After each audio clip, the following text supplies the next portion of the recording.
Só que há mais de 2022 anos, um grande revolucionário, né, esteve entre nós para preparar, né, o reino na Terra. Jesus só veio nesse momento porque estava pronta, a humanidade estava pronta para assumir a verdadeira consciência ou tomar para si a consciência de ser cristão ou seguir o Cristo. E é interessante porque ele começa com sua doutrina, com sua fala, com sua expressão, com sua vida, né? Com 13 pessoas, né? Os mais íntimos, mais próximos. Lógico que aqueles próximos, as esposas, tinham os irmãos, e ali se agregava mais gente, mas tínhamos 13 mais próximos. Mas onde começa essa revolução silenciosa? Jesus implanta ele traz para nós uma virtude ainda não falada, ainda não pregada, ainda não exercida. É Jesus que traz a virtude da caridade. Se buscarmos antes de Jesus, essa virtude não era falada, não era comentada. E o que é que essa virtude faz? E o que é que essa prática que Jesus ensina, curando, educando, agregando aqueles que tanto faziam parte da sociedade, como aqueles que eram escória da sociedade. Então, ele começa a ensinar a todos da mesma forma. E através da cura, através da sua pregação, através do contato com as pessoas, do seu diálogo, da sua conversa, que ele não escreveu nada, quem escreveu foi seus discípulos. Jesus, ele faz algo extraordinário.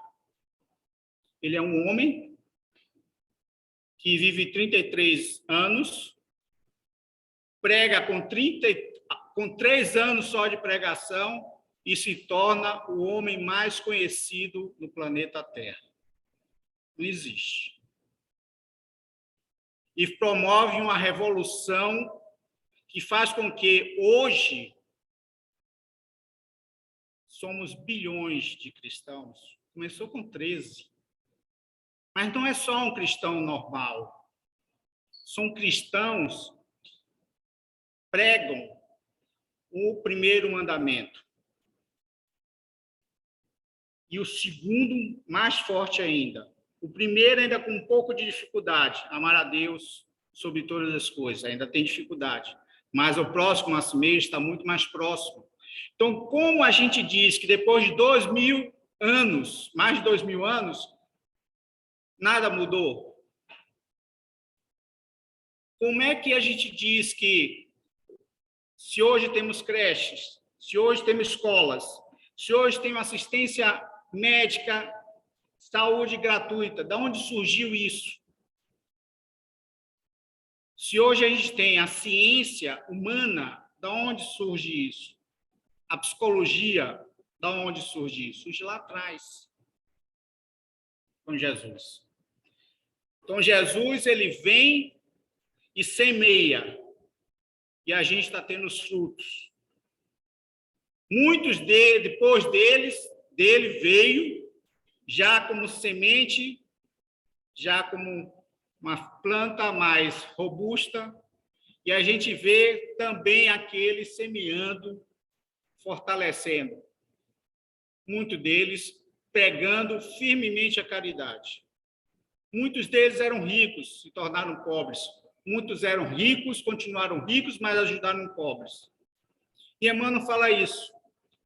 Porque Emmanuel vai falar que a influência de Jesus no Francisco de Assis, rico, filho de Bernardone, uma pessoa muito rica na época,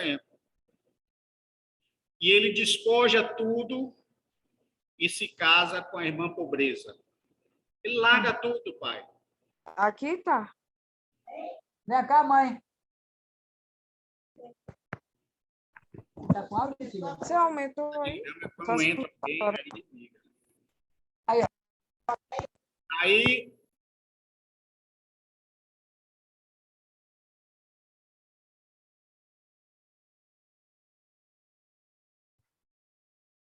Nélio, isso.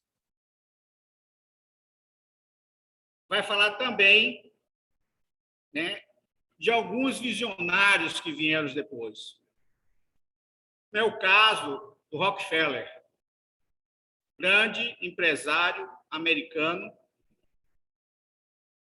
que grande produtor na época, que foi a maior empresa de petróleo dos Estados Unidos.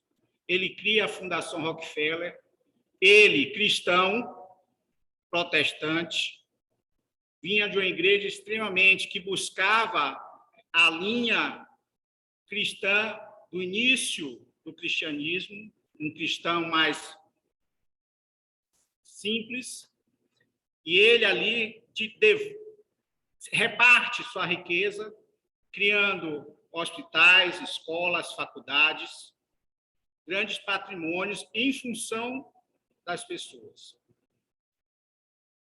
Esses são alguns nomes que o Emmanuel cita, mas ele fala também dos anônimos. E a gente vê isso quando você agora, porque assim a televisão é muito interessante, ela mostra o que chama atenção. Então, ela mostra o quê? Mostra o sofrimento, mostra a dor, mostra coisa ruim, né? Porque aquilo chama atenção. Só que na pandemia a coisa era tão terrível, que eles começaram a mostrar coisas boas. Desculpa. Mostraram o outro lado do ser humano, aquele que não é mostrado. Você vê uma central única da favela fazendo um mutirão nacional para alimentar os pobres. Você vê ONGs que você nunca viu para alimentar pessoas que estavam com necessidade. Você vê pessoas acolhendo outras em processos muito difíceis. Então, você vê que essa revolução que o Cristo trouxe aí, no mundo inteiro. Quando os milhões de croatas, ucranianos, melhor dizendo, saem da cidade deles, lá na Polônia são recebidos com todo amor e carinho. O que é isso? Sempre foi assim? Não. Onde é que nasce esse sentimento? Onde começa essa revolução? E aí vamos. A gente conhece a história de Gandhi. A gente sabe a história que Gandhi, da não violência.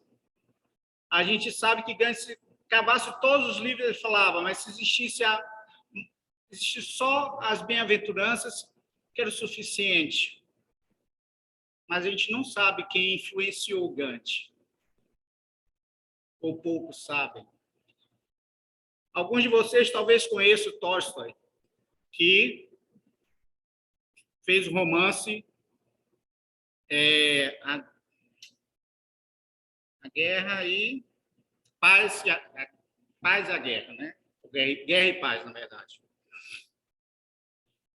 Tolstói entra em contato com a comunidade, ele faz uma viagem na Europa e entra em contato com a comunidade de mais de 300 anos de convivência, tentando voltar ao cristianismo primitivo, daqueles do primeiro contato com Cristo, sem muita rebuscagem, sem muita idolatria, mas a vivência, vivendo a simplicidade, compartilhando os ideais, partilhando as riquezas.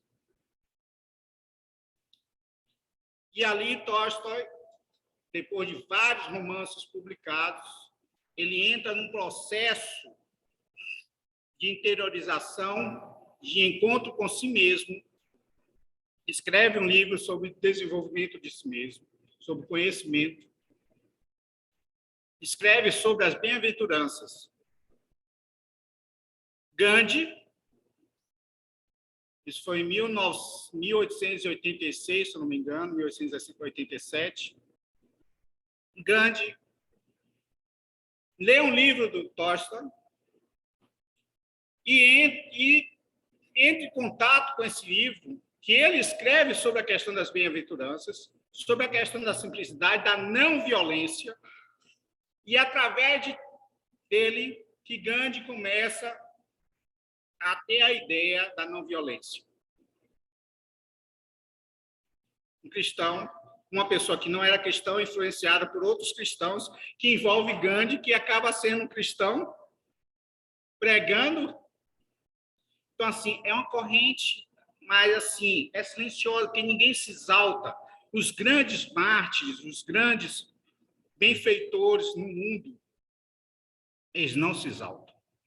A gente não enxerga, a gente não vê. A gente vê ele na prática. Mas ainda tem outra questão. Tolstói, ele tem contato com quem? Também ele tem contato com o Victor Hugo, que na época já tinha se tornado espírita, já ia nas reuniões das mesas girantes, e também muda seu estilo de romance, né? Então é uma corrente silenciosa. É uma revolução que o Cristo foi fazendo, que foi mudando as pessoas, porque quando as pessoas têm contato com Cristo, quando as pessoas têm o vazio, sentem o vazio, uma necessidade de algo diferente, nada te preenche. Quando eles entram em contato com Cristo, com as palavras do Cristo, a vida do Cristo, isso o preenche. E isso faz uma revolução muito grande, a ponto da pessoa renunciar a muitas coisas e renunciar a si mesmo. E existem hoje vários núcleos religiosos que buscam atrás viver aquela simplicidade cristã. E tem um grupo nos Estados Unidos que eles fazem isso. Eles repartem tudo que tem. É um grupo muito forte, é um grupo protestante. E tem uma questão interessantíssima, porque o Greenpeace sai desse grupo, assim como a Anistia Internacional sai desse grupo. Eles que criaram. Como não dizer que a caridade, que começou lá com Jesus, não está fazendo diferença? É a grande revolução. Só que ela é silenciosa. É feita por indivíduos silenciosos, que vão mostrando que as coisas estão mudadas, que tem que mudar, que temos que ser melhores. Mas não temos que esperar sermos nenhum desses. Temos que esperar sermos melhores que nós mesmos. Eu vou contar uma história para vocês de um caboclo, um cabra religioso, que se dizia assim, cristão, e ele estudou tudo que o Cristo falava, ele aprendeu muitas coisas, ele estudou muito, sabia muito, até que um dia ele desencarna, encontra com Jesus. E é a primeira coisa que ele fala: Jesus, e aí, as bem-aventuranças agora? Aí ele fala assim, aí Jesus começa a falar para ele: onde é que você botou, onde foi que você colocou seu conhecimento que eu te dei? No coração, Jesus. Onde você colocou a caridade que eu te estimulei? No coração, Jesus. Onde você colocou todo aprendizado? Jesus, eu me afastei do mundo. Eu me fechei para as coisas ruins, para as tentações. Eu me recolhi tudo, só renunciei a tudo por você, Jesus. E agora, Jesus? Jesus responde para ele, simplificando a história de Humberto de Campos. Agora você vai ter que voltar, porque você vai ter que botar tudo que você tem no coração para fora. Não adianta você guardar para si. Você tem que dar para os outros. Então é isso. Essa história me impactou junto com isso, porque se a gente não fizer isso, é esse movimento que mexeu muito comigo nesses momentos, porque eu via que pessoas não tinham pouco, mas dividiam pouco que tinha. Pessoas carregando outras que eram mais pesadas que elas, em termos de dificuldades, mas elas ainda tinham força e a outra não tinha. Pessoas que viraram noites e mais noites e mais noites para sustentar a condição física. Uma revolução. Se a televisão não mostrasse, em função das condições que nós nos encontramos agora, porque agora estamos numa guerra muito cruel, a gente não veria a solidariedade daquele povo que está ali, ó, ao redor. Na Segunda Guerra Mundial, teve essa solidariedade, mas não tão forte como agora. O que é a ONU? Como é que se constrói a ONU? Que base? Vai olhar a base, onde estão os direitos humanos dentro da ONU. Está onde? Está lá no cristianismo. As grandes leis, hoje humanas, está lá no cristianismo. A proteção, a igualdade feminina, a igualdade, está lá com Jesus. Ele chama Madalena para ser, imagine só, ele chama Madalena. Madalena se torna o braço direito, é ela que cuidava das crianças, junto a Jesus, em todos os momentos onde Jesus estava. E era o que, Madalena? Quem foi Madalena? Uma pecadora. Então, assim, e ele iguala ela, tanto é que Pedro e ela se pegam de vez em quando, né? Que a gente tem essas coisas, né? Porque se a gente pensa que aqueles apóstolos eram santos, mentira. Eram que nem nós, cheios de dificuldade, mas estavam preparados para o que vinha. Eles tinham condições de renunciar a muitas coisas. E foi assim. Por isso que Jesus foi conversado com eles antes de encarnar. Vieram prontos, mas não eram perfeitos. Na verdade, perfeito aqui só Jesus. Não procura outra pessoa perfeita, não, que você não achar. Não queira um marido perfeito, não, que você não acha. Só você casar com Jesus. Né? E não tinha mãe tão boa, perfeita, que teve que trazer uma mãe de fora, né? Porque Maria, ela não veio da Terra, ela veio de outro planeta, assim fala. Então, a Mãe Santíssima hoje cuidando da Terra, mas ela não era daqui.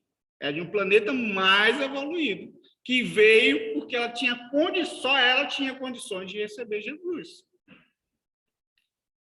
Então, assim, também se quiser uma mulher perfeita, só Maria. Então, assim, por que eu falo isso? Porque a gente tem que fazer essa revolução dentro da gente também. Porque a revolução que está acontecendo agora no mundo não começou de grupos, começou dentro de alguém. O franciscanismo não começou de um grupo de pessoas, começou de São Francisco de Assis. A caridade de São Vicente de Paulo não começa de um grupo, começa de São Vicente de Paulo.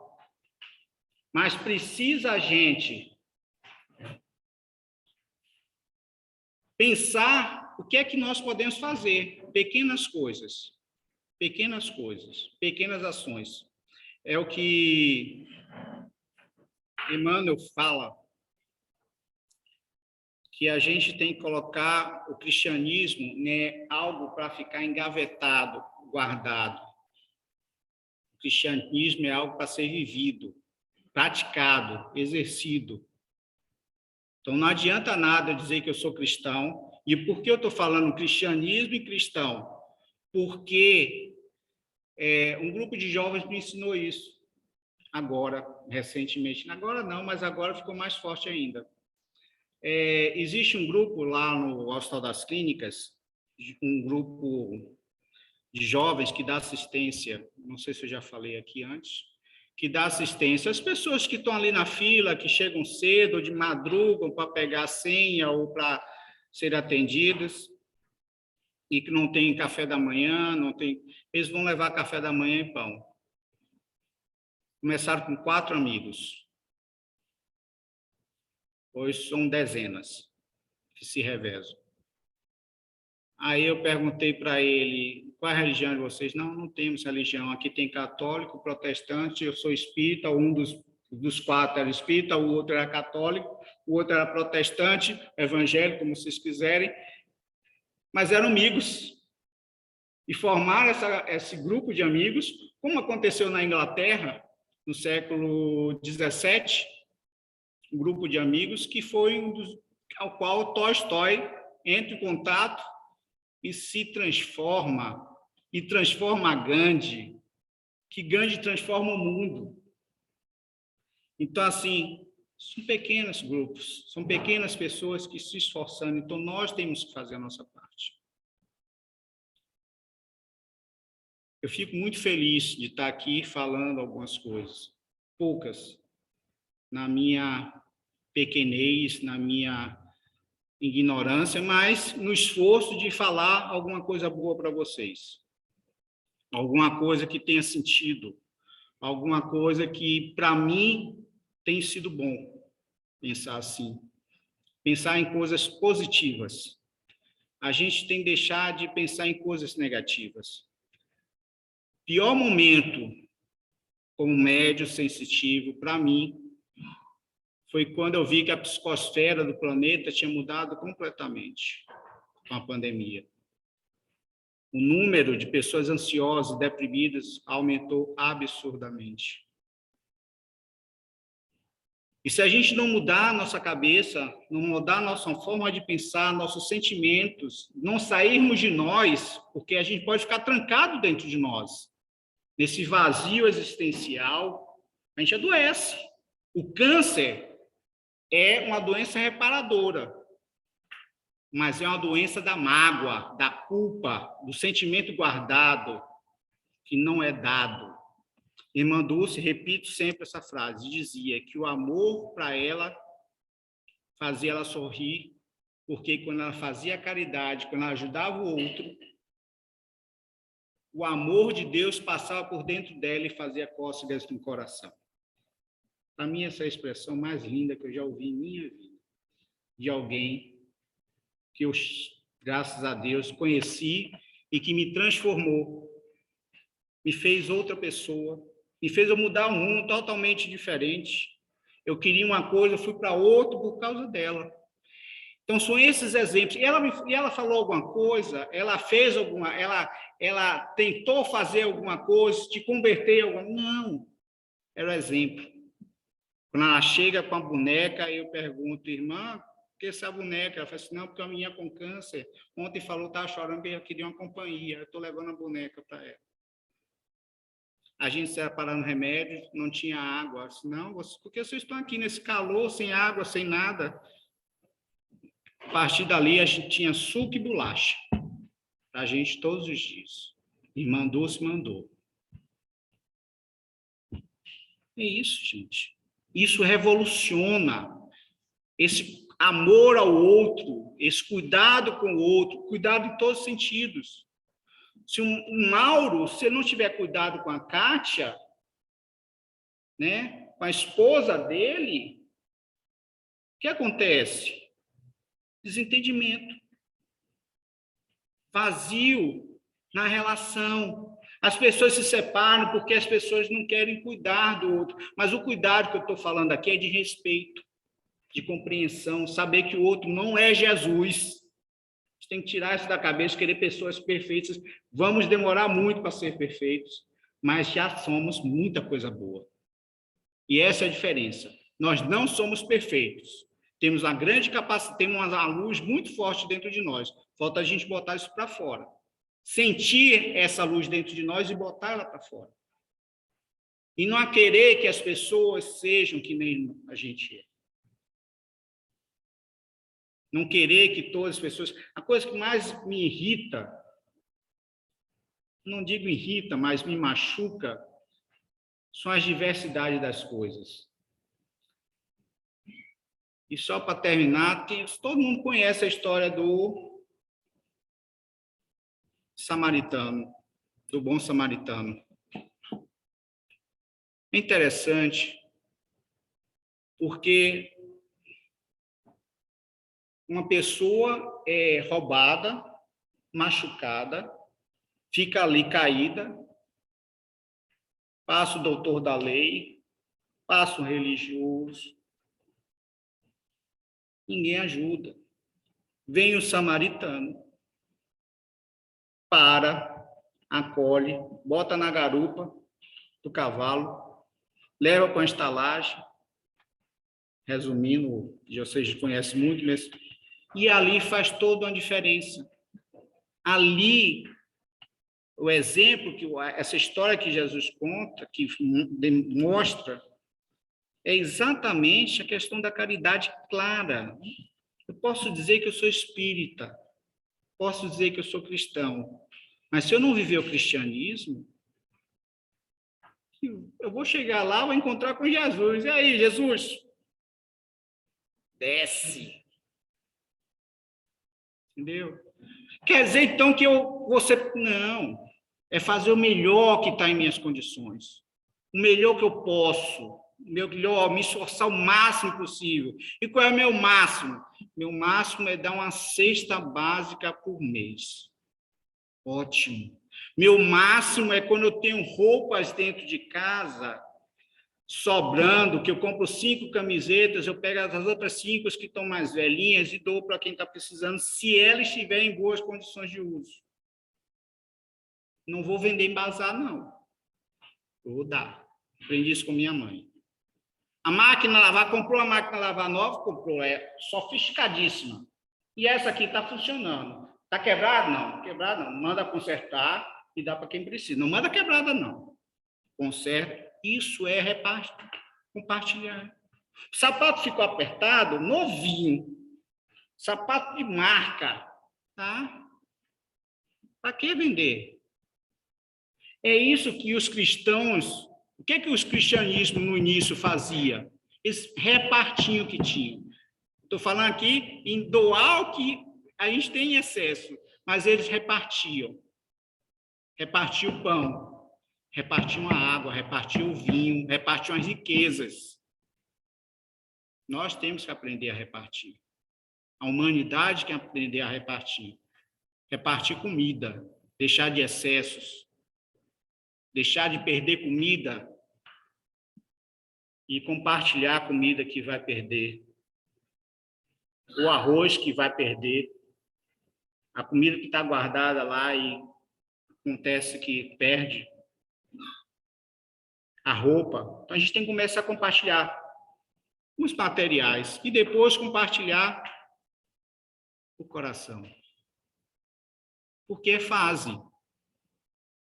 É muito mais fácil, às vezes, as pessoas darem alguma coisa, ou então dá, ó, Cida, eu trouxe aqui 1 quilo de feijão para dar para o centro, pronto. Ou então eu chego para a pessoa que trabalha, que está passando na rua, está precisando de alguma coisa, eu pego. É diferente. Uma coisa eu dar para alguém, outra coisa é a alegria de eu dar para alguém. Mas isso é comida, isso é alimento, isso é algo material. Mas tem algo mais interessante ainda. É quando a pessoa entra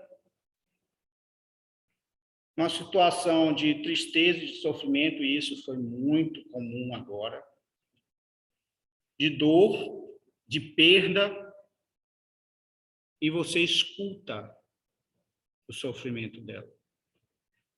E depois tenta consolá-la com o coração. O melhor de si. Tenta dar o melhor de si. Aí sim, você começa a sentir o seu coração fazendo cócegas. Você começa a rir que nem uma bestalhada. De uma alegria inimaginável. E o que o Francisco de Assis chamava da perfeita alegria. Quando o amor de Deus passa por você, é o que Irmã Dulce dizia. Então, estamos na revolução. Estamos aí nessa mudança no mundo melhor. O reino de Jesus na terra. Todos nós um dia seremos Cristos. Todos nós um dia seremos perfeitos. Mas, por enquanto, não somos, mas temos já coisas que podemos fazer. E pensar coisas boas, e a fazer coisas boas. Eu sempre agradeço nas minhas orações para Jesus e para Deus, agradecendo a lei do trabalho. Não tem coisa melhor para mim do que eu acordar ruim e trabalhar, seja em minha casa, seja onde for. Como diz meu sogro, não tem nada melhor para curar do que uma enxada e uma lima e um copo de café. Além de acabar com a barriga, melhora o astral. Você vai capinar, pegar uma roça, a lima, amola a enxada e vai capinar, é ótimo. Seu mal-estar acaba rapidinho, sua depressão vai embora. Primeiro que ela não fica com você, que ela fica tão cansada que ela vai embora. Não sei se vocês sabem da história de Valdo. Valdo, quando era jovem, ele não conseguia dormir. Já estou terminando. Então, eu lembrei dessa história. E falando para Joana de Anjos, eu não consigo dormir. Eu começo a ter pesadelos, eu começo a ter os obsessores, aquela coisa e tal. Não, então faz o seguinte. Antes de você dormir, você vai carregar uma saca de café. Você vai andar com uma saca de café para lá, para cá, para lá, para cá. Mas eu vou ficar cansado. Pois é, aí você vai dormir. E assim ele fazia, né? Isso é histórias contadas por Divaldo. Gente, então é isso. A gente tem uma grande missão individual, cada um de nós. Contribuir com essa grande revolução que está aí. Não precisamos fazer propaganda. Caridade não se faz propaganda. O verdadeiro Senhor, a pessoa boa, verdadeira, ela é humilde, ela é simples, ela não se coloca superior a ninguém, ela não tem orgulho, não tem vaidade, nem é egoísta. Ela partilha, sem pedir partilha. Então, que a gente comece a exercitar isso dentro de nós, porque nós temos capacidade e condições de fazer isso. Comecemos aos pouquinhos, e vocês vão ver que isso revoluciona muito o coração de vocês, buscar a sensibilidade com Cristo, e vai fazer com que vocês tenham momentos muito mais felizes e mais preenchidos, dias mais preenchidos, corações mais preenchidos, uma vida mais preenchida. Porque a coisa que eu mais ouvi nesses últimos tempos é sobre o vazio existencial. Porque quando as pessoas se confrontaram com o risco de morrer, elas entraram em contato com o medo maior da humanidade, medo de morrer. sabendo que nós não morremos. Mesmo assim, temos medo de morrer. Mas por quê? Porque talvez a gente não esteja fazendo o que temos que fazer. Não em grande escala, mas só a nossa parte. Para quando chegar lá, no céu, com Jesus, ou nem chegue na Jesus, chegue no Pedro lá, na porta lá, na chave, tranque, senão vai descer de novo. Começar tudo de novo.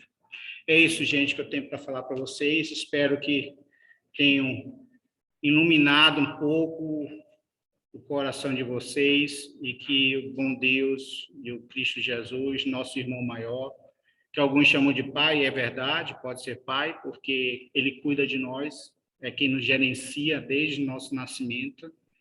Então, que nós possamos ter essa tranquilidade na alma nessa semana e por esses próximos dias.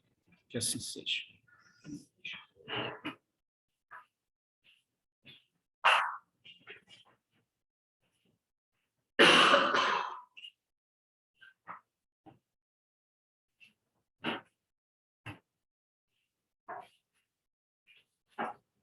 Então, mais uma vez, agradecemos a presença do nosso querido irmão Nélio, com essa reflexão, né, que nos foi dada aqui, de quanto é importante cada um de nós fazermos essa análise, né, essa mudança interior que ele colocou aqui como uma revolução silenciosa, né?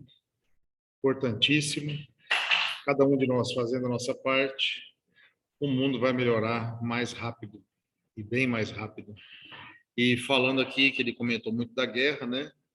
Que nos deixa muito feliz hoje que a gente vê que tudo está melhorando.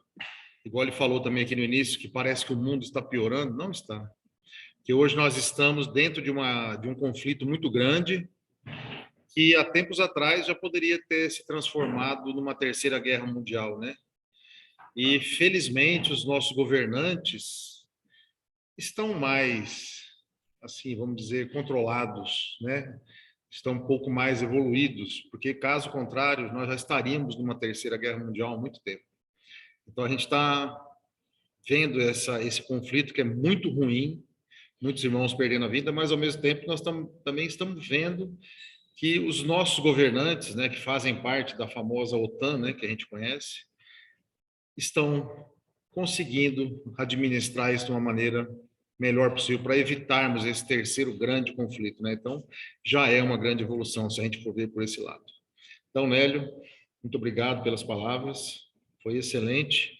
Aos nossos irmãos aqui também que estamos online, né? Vamos, então, nos preparar, a partir de agora, para a segunda parte do nosso trabalho. O Fernando vai colocar alguma música hoje ou não, Fernando?